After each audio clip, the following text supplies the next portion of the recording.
Hello guys and welcome to the channel. Today I will show you how you can change the aspect ratio in the Nokia C31. So let's start. Open the camera app, then go to the settings and look for the photo aspect ratio. Now just tap on this to select the separate option and just take a photo.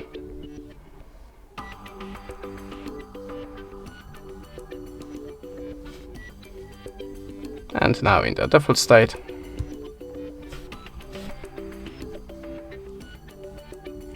and how you can see, we have a photo in two different photo aspect ratios.